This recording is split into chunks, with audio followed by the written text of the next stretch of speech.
This is the Marketing Podcast Network.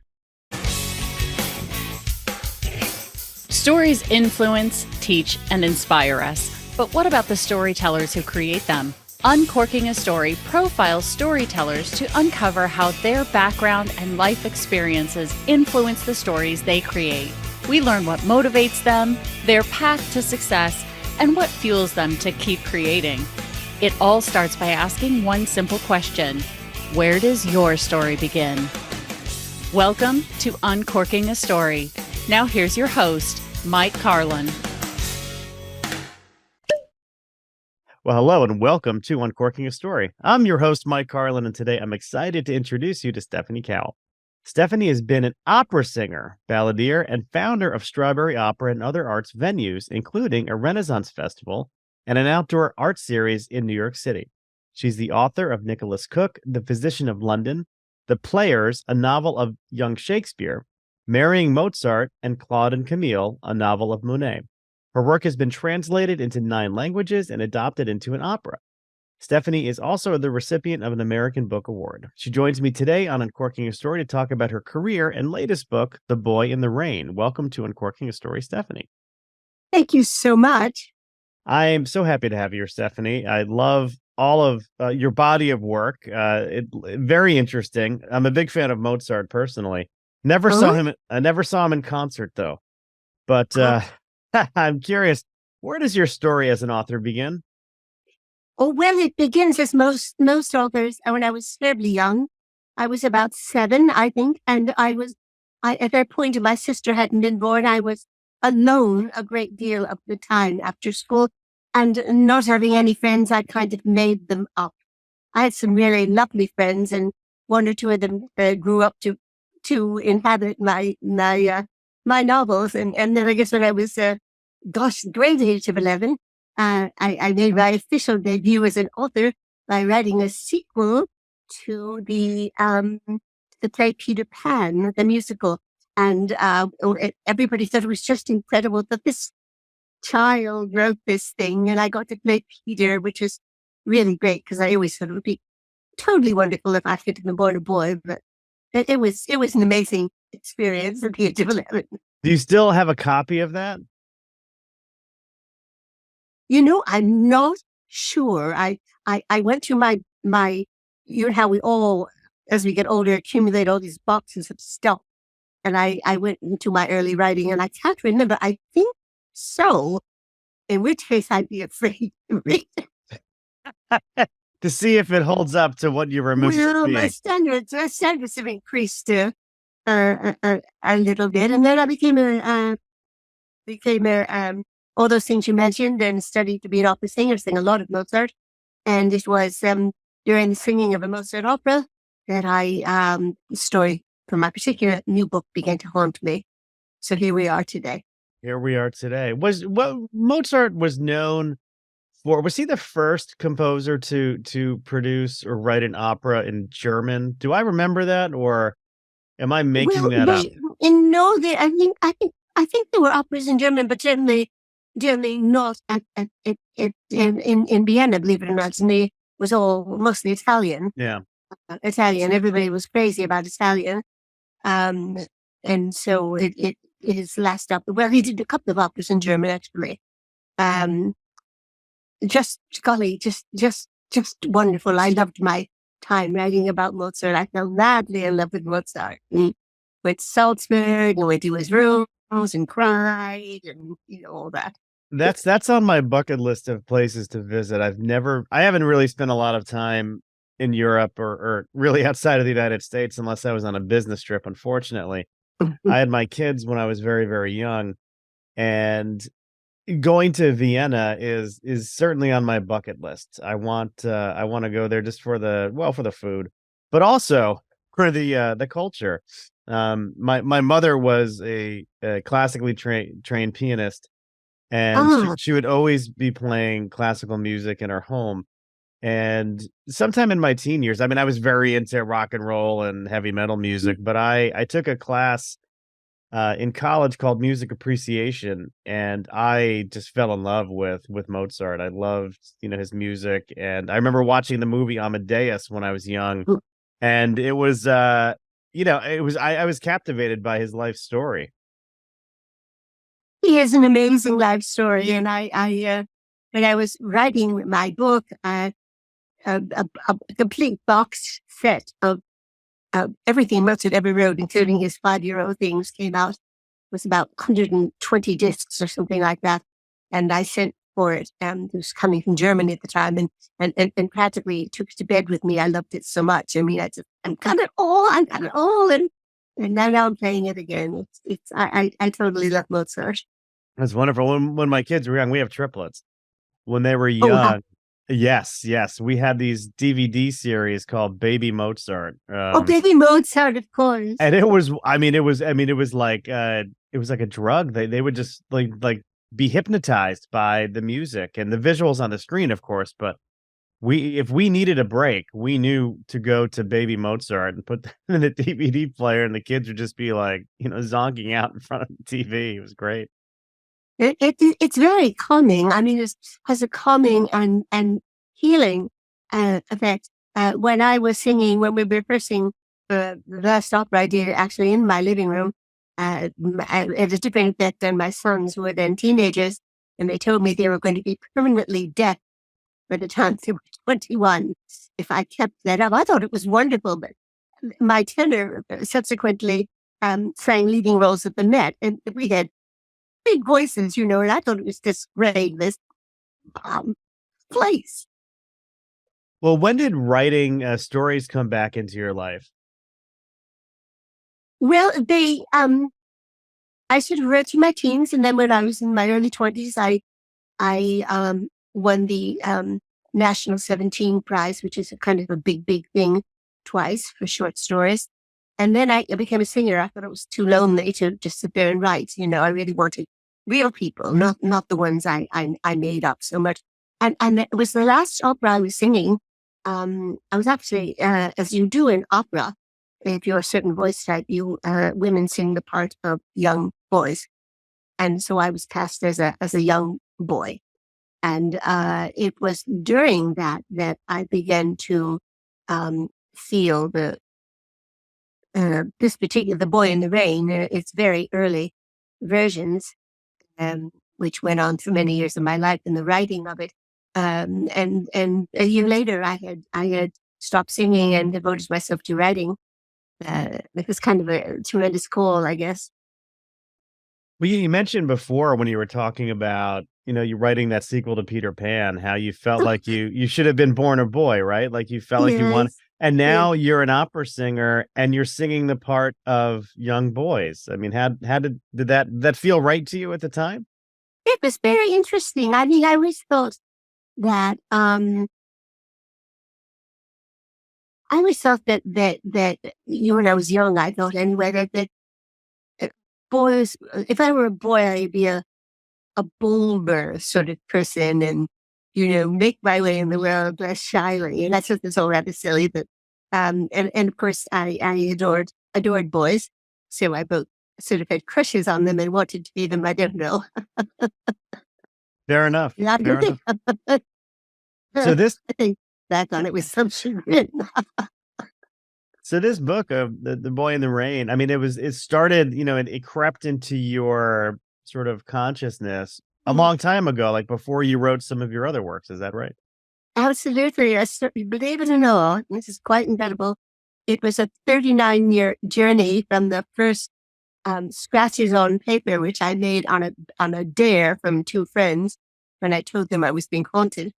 And then I wrote I wrote about 10 or 12 other novels, 5 of which were published.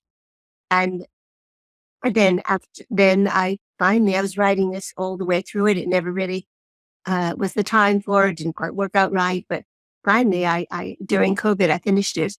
I loved it so much. And there we have it. The long journey for the book.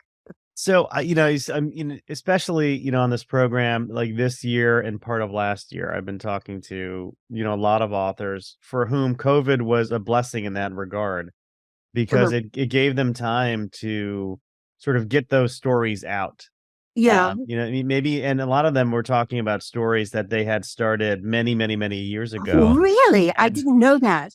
Yeah, it's very interesting. Stories that they may have shelved, but for one reason or another, having this extra time when most of other life was kind of put on hold, gave them the opportunity to start rethinking of their older works. And it sounds like that's what happened for you as well. Well, I love this novel, and I had a kind of a struggle with it out in the world, and I'm really sort of glad it took as long as it did, because it wouldn't be what it is today. And during COVID, I live in the middle of New York City, which was the epicenter. And during the height of COVID, you heard excuse me, you heard the ambulances going by all the time. It was terrifying. And then I really felt very sincerely, we none of us knew, what was going to happen. And I felt that if I could finish one more book, no matter what my agent said he wanted or anything, this was going to be the book. So that was the kind of intensity I had to tell this story, and why I'm always fascinated with my fellow writers. Where does the story come from? What is this intensity that you will take 10 years of your life or more or less or whatever it is, and live in the world of these particular people at this particular time? It fascinates me. Well, let's not keep the listeners in suspense. What can you tell us about The Boy in the Rain? Oh, well, The Boy in the Rain is a love story set in Edwardian England, which is 1901 to 1910. And it's about two young men. One is 19 and an artist, and one is 29 and is a banker, has turned his back on his great love, which is socialism.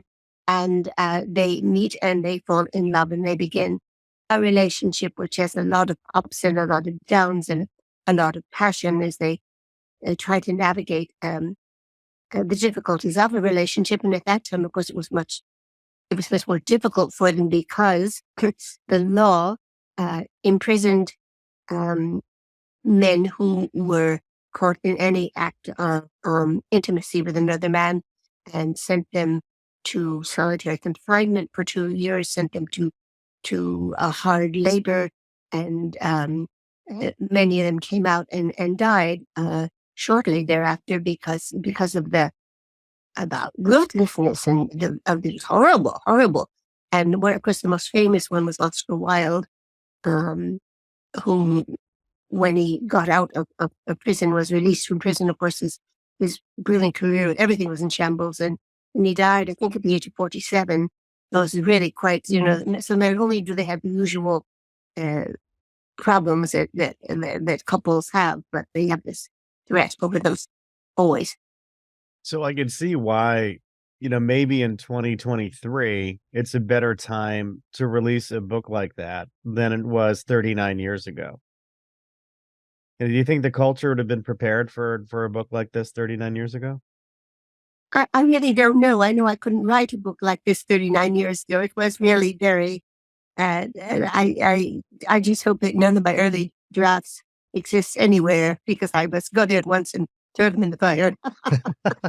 That's that one of me, of growing up as a writer, as a person, of saying what I have to say is more important than what is selling at the moment. Yeah. But stories they come out at the right, I believe anyway, that they come out at the right time. There's a number of things that I've tried to write before that just wasn't ready, or didn't feel right when I was writing it. Whereas years later, if I come back to it, I have a new perspective on things, and I've changed as a person.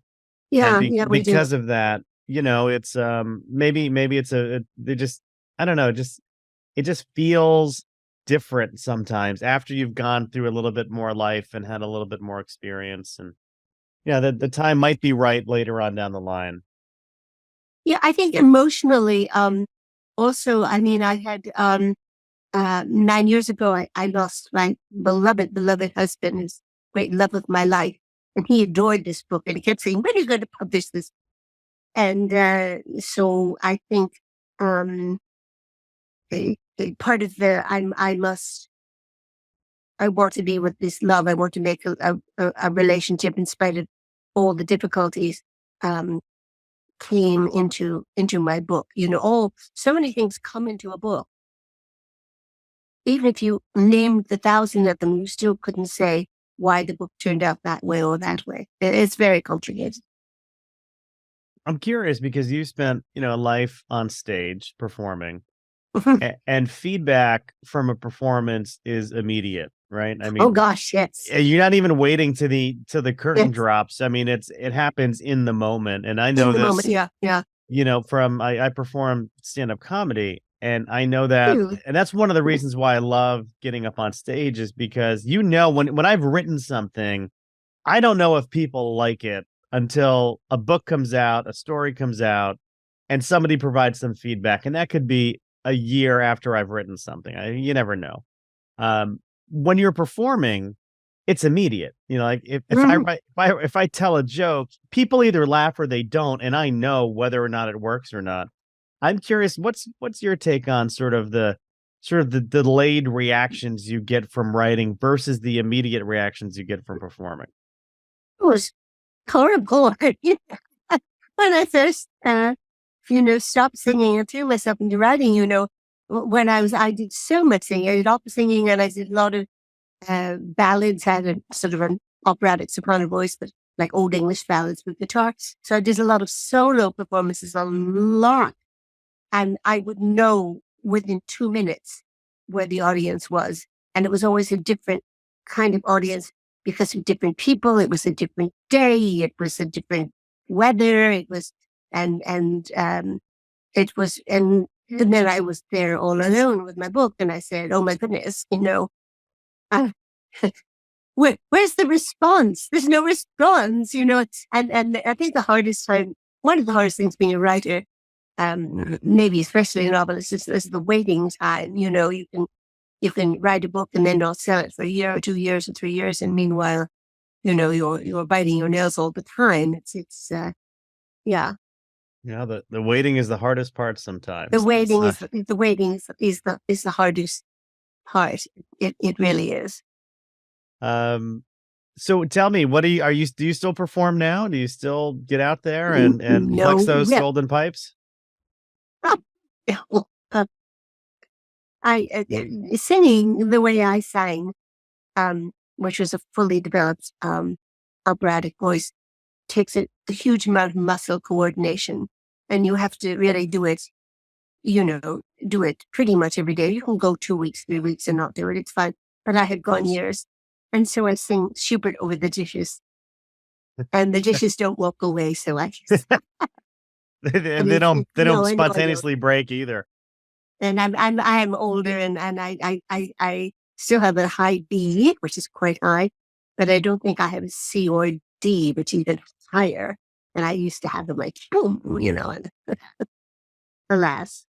Are you still living in New York City? I am. I lived and I was born in New York City, and I've lived in the same apartment for 50 years. Oh my goodness. I know. It's sort of one of those amazing New York City stories. The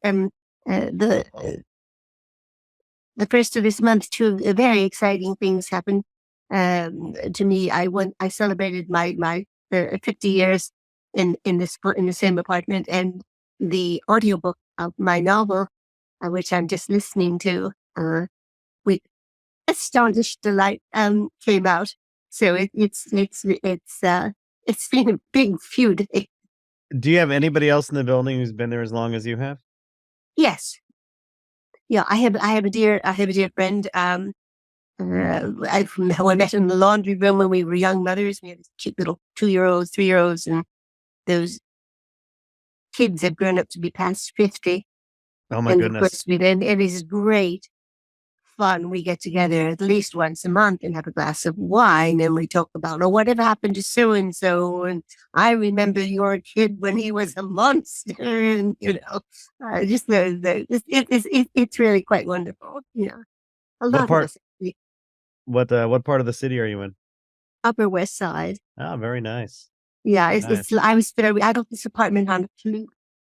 and I'm lucky to have it because it's affordable, and so I'm here. There you go. Yeah, Yeah. living in New York City. So I live in Connecticut, so not too far.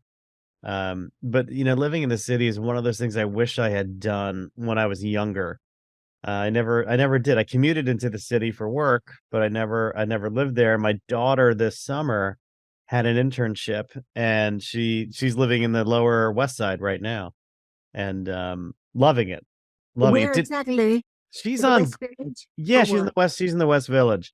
Um, Oh, and it's in a almost like a dorm room for the summer, but it's a fun neighborhood. She's right near, a walk away to lots of fun things. And it's one of the most wonderful neighborhoods in the.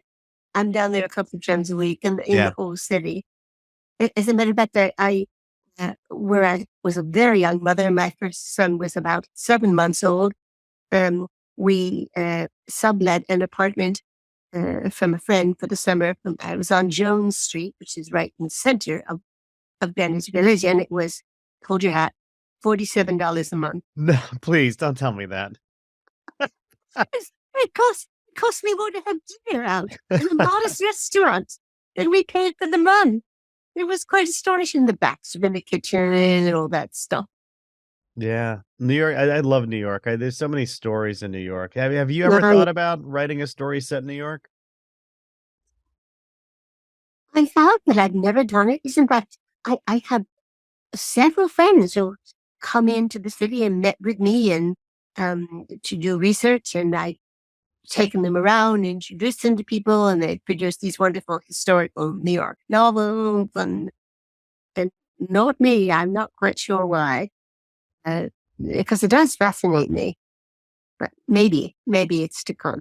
Yeah, or maybe it's too close to home. Maybe London and Vienna are more Yeah. a little bit more interesting to you because they're not as close. Who knows? I generally start with the character. All my books start with characters, and none of the characters have lived in New York City. I thought possibly of doing one based on my mother, who came to New York in the 30s to be a fashion artist. It was a wonderful, interesting time. But I think, oh my gosh, all that research. Uh, Out of curiosity, where did your mother come to New York from? Schenectady, Was which connected in New is York. near Albany. She came from out of Schenectady. She was terribly poor, and she fought her way up as she became one of the top fashion illustrators uh, in the country. She's really quite a wonderful story, but a lot of, I'm not sure if I want to revisit it. We'll see. I asked because my grandmother came from Italy and Oh, Italy. was a big fashion designer in New York City. Oh, really? Around probably she probably predates your mother a little bit. What was her But name? Maria Mazzoni, and she worked with Oleg Cassini. Oh, Uh, yes. and she made her career in the fashion industry in New York. And then when her brother and sister came over from Italy, she got them jobs in the fashion industry and the garments Uh, industry. So yeah, it's pretty wild. yeah, that we both have family members in the fashion industry. Yeah. And That now is my really, my my daughter is taking after my grandmother because she's studying fashion, merchandising, and marketing. oh, wow. Yeah. That's amazing. Yeah, That's really amazing. it's very cool. It's very I'm afraid cool. I wasn't much of a fashion aware person. I was really preferred my kind of sloppy jeans, and I was in great despair, and look who I am in the world, and look at how you dress. Oh, Well, it's terrible. Oh, it's it's funny. terrible. I have a twin brother who is always dressed to the nines, and I mean, this is me. I wear t-shirt and jeans pretty much is pretty much it. Unless I have to Yeah. go into an office, then I spruce it up a little bit. But Uh, one of the ways I like to get to know my guests a little bit more, Stephanie, is through pop culture. So I'm curious. Did you have a favorite TV show or movie when you were younger? Oh well, that's going to be hard to say. How far back do you mean younger? Oh, well, when you were, let's say a teenager. Well, a teenager, I do realize that I think are you asking me also about movies or just Yeah, about television? movies or TV, either or. Oh, I loved Ingmar Bergman. I just thought that deep, tragic, dark, Swedish stuff was, I do feel, very genuine. No, I absolutely can't take it anymore. But I did love it. I didn't watch a whole lot of television. When I was young, my family watched Jackie Gleason, who was then quite young. Um, but after that, I didn't watch much television. I'm sorry, I just can't remember uh, how much pop culture and as far as music goes. I mean, I loved classically sung folk, and I love classical music. And my only claim to fame in pop music is that I took my little sister to Shea Stadium Beatles Oh, no concert. kidding. Legend. There we were, and I was up way up high, and in the seats, and I could see these four little figures like big, down there, and the girls were screaming so loud the minute they came out. The girls, including my sister, would start screaming this high pitched scream, and every once in a while, through the scream, you'd hear one note of music. And then the screaming would start again. That's what I remember hearing about that show, was that you could not hear You anything could not hear. except for Yeah. screaming. Yeah, I saw four little guys, an inch tall, with far below me, and we were in the last row. I impress people when I say I was. And my sister was in heaven, my little sister. Do your sons still have their hearing? You mentioned before that. Yes, they actually didn't listen that much. They do. I don't like amplified music. It kind of bothers me, but yeah, but they did not go deaf from the singing in the living room. And my older son is very proud to say that the tenor, who is now unfortunately has passed on, he never brags about him as a tenor, but he says, Francisco was my Spanish tutor, and he was a very kind Spanish tutor. So that's how they remember him. How about reading? Do you have a favorite place where you like to read?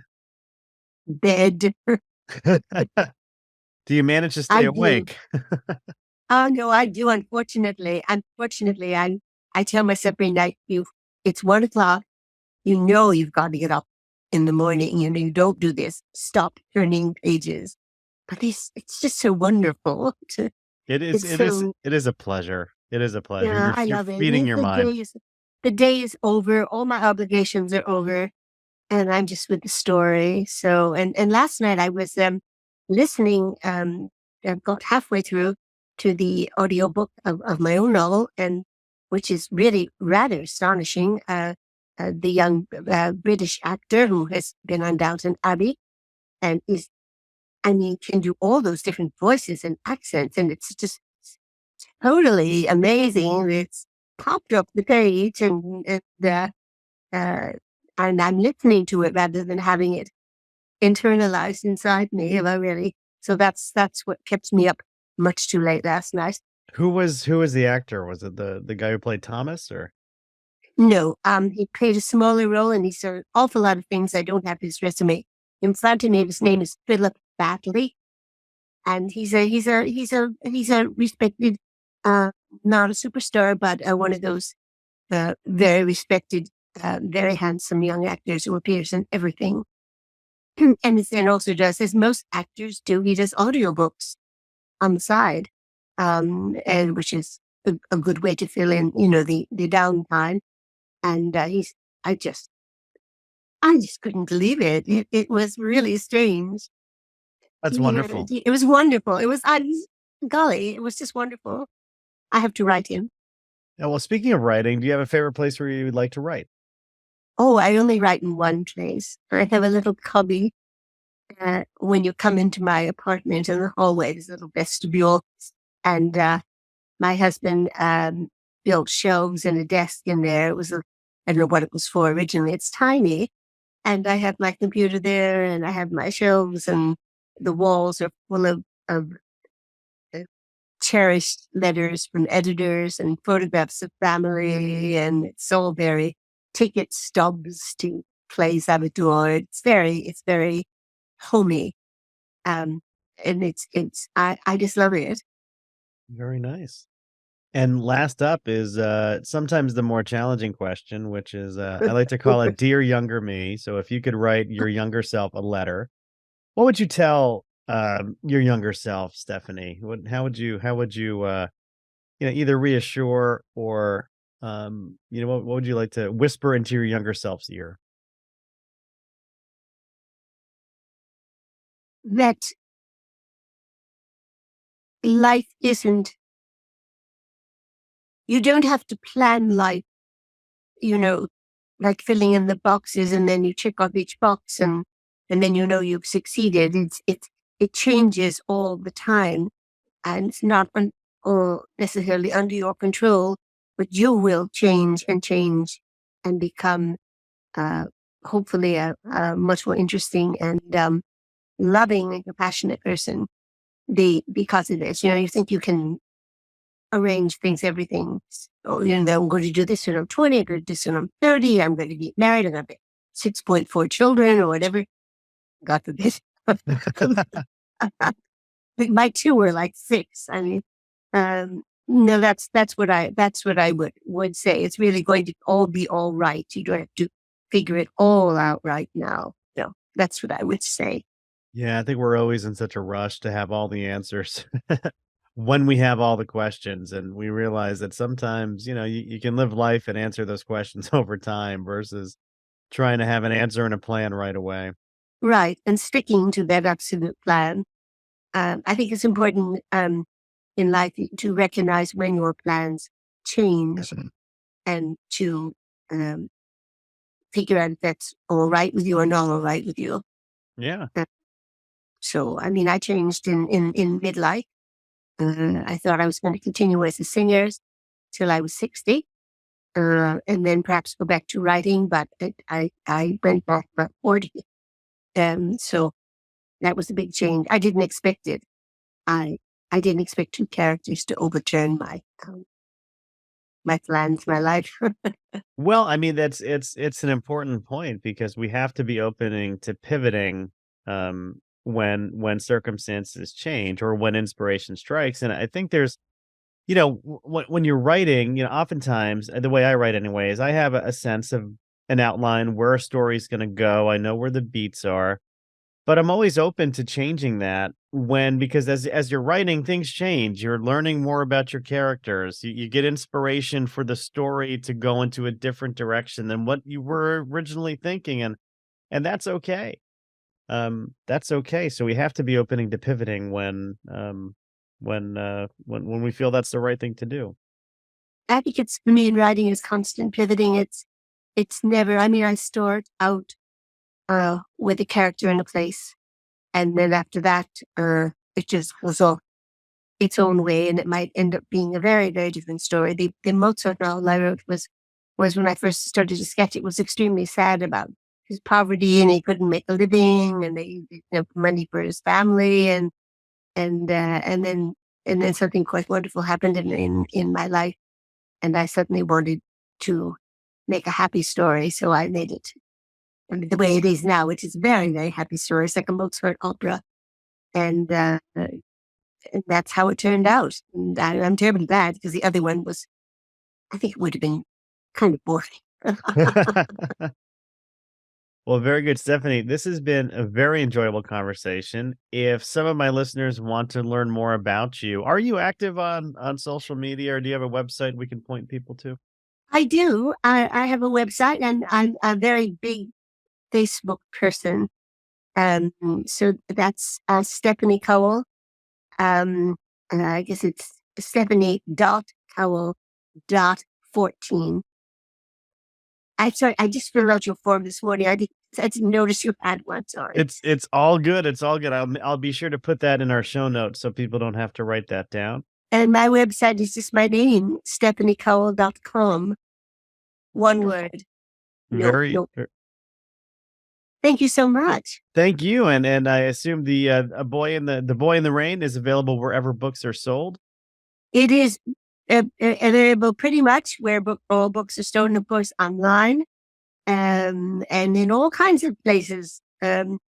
I'm finding around the world, but one or two copies end up in the strangest places. I'm happy about that. It's getting around. And be on the lookout for the audiobook narrated by a famous guy, Philip Fadley from Downton Abbey, amongst other things. Very good. He's totally wonderful, and it's I can't wait to hear the rest of it. Very good, Stephanie. Thank you for stopping by on Uncorking a Story and letting me uncork yours. Listen to this title. Thank you so much.